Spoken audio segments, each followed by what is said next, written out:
So welcome to the fifth lecture on competition policy. So today we'll have a look at the exclusive contracts, and in particular at foreclosure through those contracts, and that will be actually customer foreclosure. So have a look at what it means. What is customer foreclosure? So contrast it with input foreclosure that we looked at last week. And then we look at several models basically that can explain why we might see anti-competitive customer foreclosure in practice. So the first one is one of the original models explaining this, which is by Agnon and Bolton. And then we'll have a look at a different model that has been influential by a couple of authors, which will be centered on exclusion through economies of scale.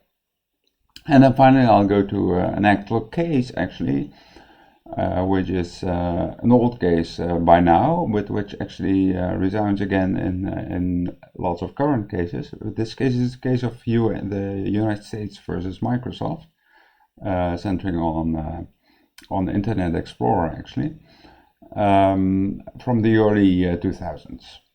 And then we'll have a look at a model which was influential in this case, which is a model by Burnham and Winston, which will give some explanation of the types of harmful behavior, anti-competitive behavior that we might see to rationalize this particular case.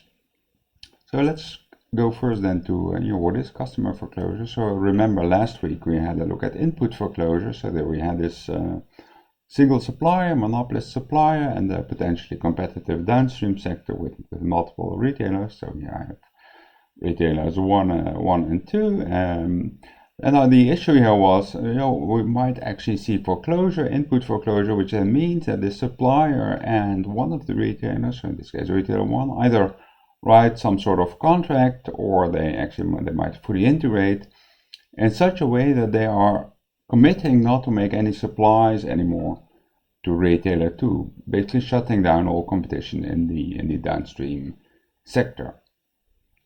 So that's input foreclosure. So retailer 2 has no access anymore to some central input to its operation, thereby actually monopolizing the downstream sector.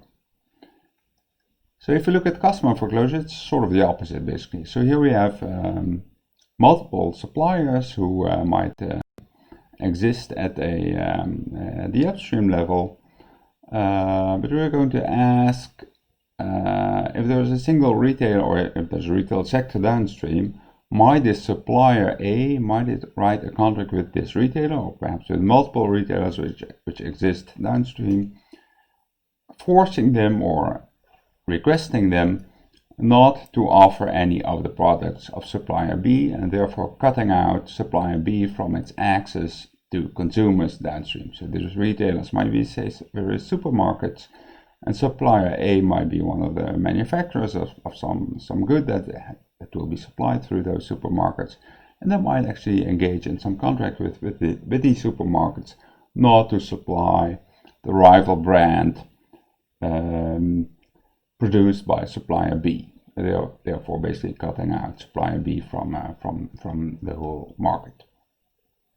So if you want to have a look at the literature, so you can look at discussion on customer foreclosure in Motta's chapter 6, and also in particular, of course, in the chapter by Rey and Tirole, chapter 4 in this case. So, of course, we will be interested particularly in the anti-competitive effects of such exclusive contracts. So the idea is that, as I try to explain, basically using the picture, this monopolist will try, this is an upstream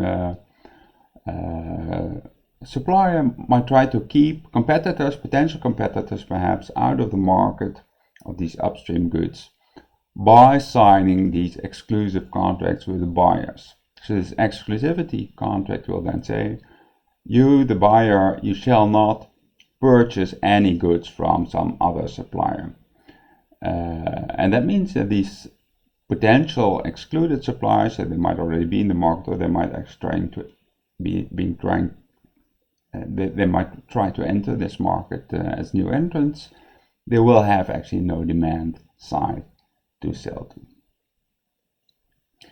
So these might be, pure exclusive contracts, basically stipulating what I just said, but they might also be exclusive contracts in some disguise. So this disguise might be, for instance, a minimum share contract. So imagine this chip producer, and here we have, for instance, Intel. The Intel case is a case that we will have a look at this week. So some of you will actually make presentations on the Intel case, which is centered around these exclusionary contracts.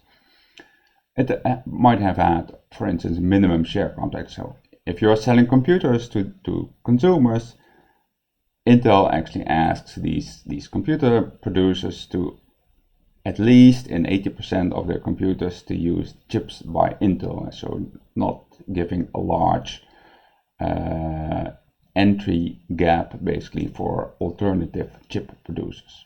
Another way in which you can disguise such an exclusive contract might be through loyalty rebates. So of course you're free computer supplier to use any products or any chips in your computers, but if you use at least so and so many Intel chips, then I will actually give you a rebate. I'll give you some money basically, or give you a reduction on all the chips that you've bought to reward you basically for your loyalty, thereby again making it efficient for these downstream, for these computer suppliers to indeed use only or to a large extent chips by Intel rather than chips by competing chip producers.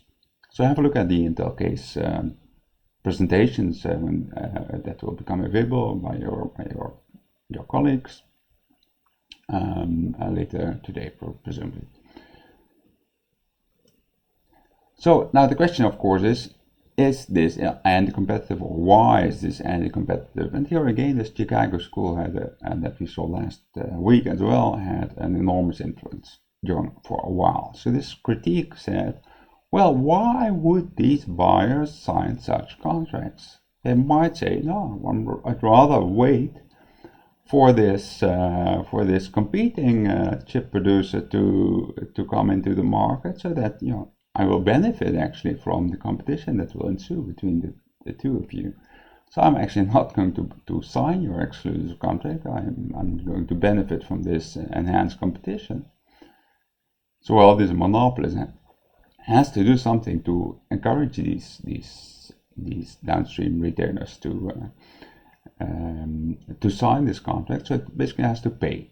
It has to pay. It has to buy exclusivity from these firms. But now the point is, well, it cannot actually afford to pay that much. It will not make a profit.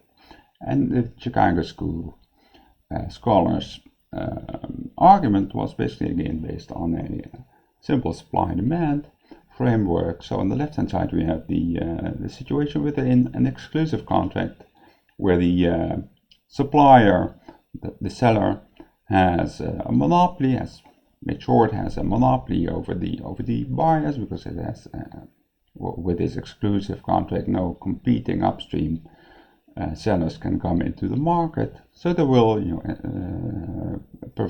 prevail some monopoly price, obviously monopoly quantity, in which case indeed the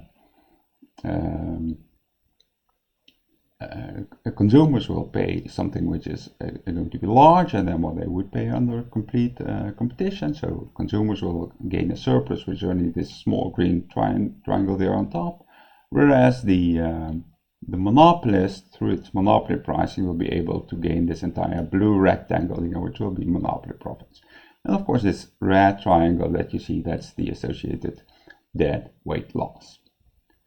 Now, suppose there would also be this competing producer who might be able actually to supply at a slightly lower marginal cost. So their marginal costs will actually be the dashed line that you see there. So they're cheaper actually. So if this competing producer can come in, so that's the right-hand picture with entry, well, then there will be competition.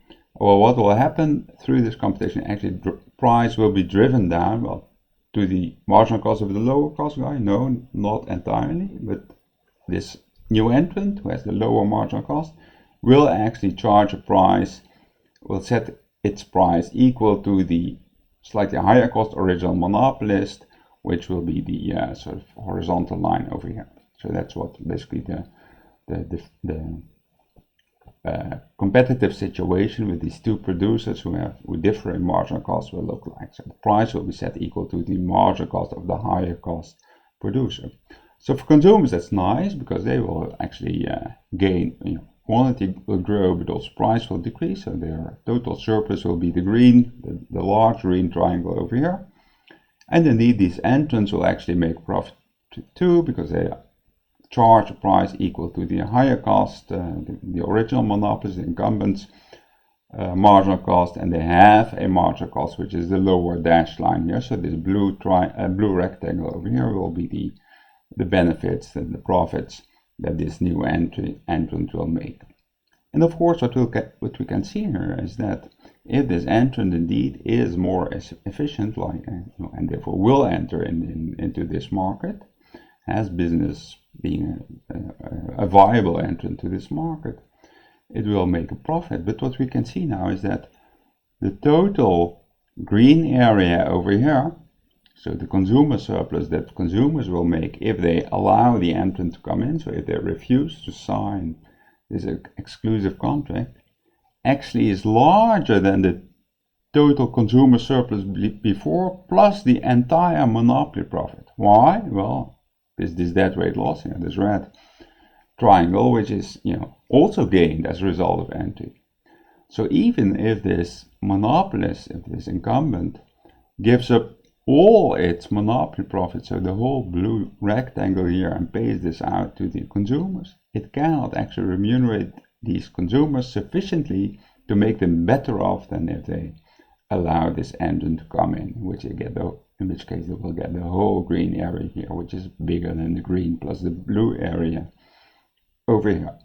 So that's the Chicago School's argument. These retailers, or these consumers in this case, they will actually recognize that if they allow this entrant to come in, they will make such a large consumer surplus that, well, this monopolist cannot even begin with paying them the difference, because the monopoly profits is just not sufficient to make these buyers good for this loss in consumer surplus if they do accept the entrant to come in. So here this argument basically is rephrased on the slide. So indeed this more efficient entrant will allow this price reduction to the marginal cost of the initial monopolist. So this increased surplus enjoyed by the buyers is actually more than the previous joint surplus of monopolists and buyers without the entry. So this dead weight loss effect actually makes sure that this monopolist player can actually never make up for that loss in consumer surplus.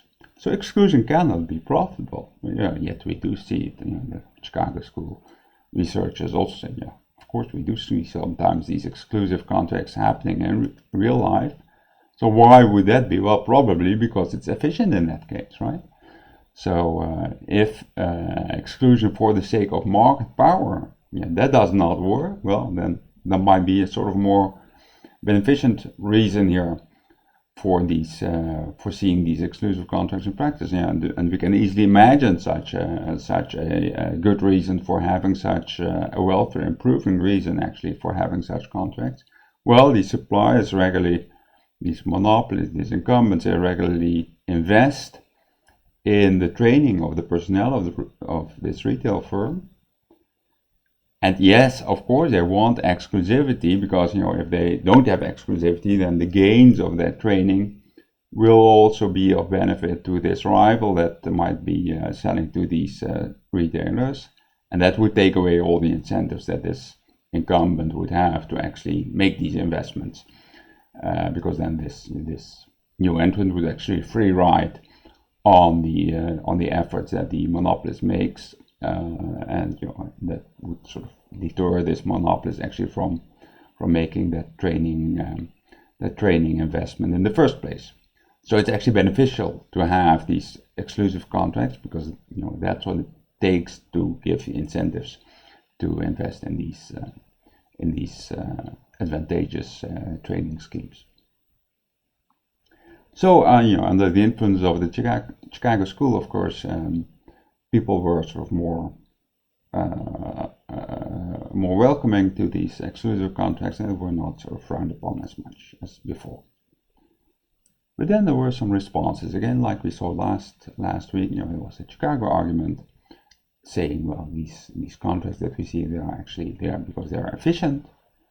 But with the advent of game theoretical models, there were some new arguments, responses to the Chicago argument.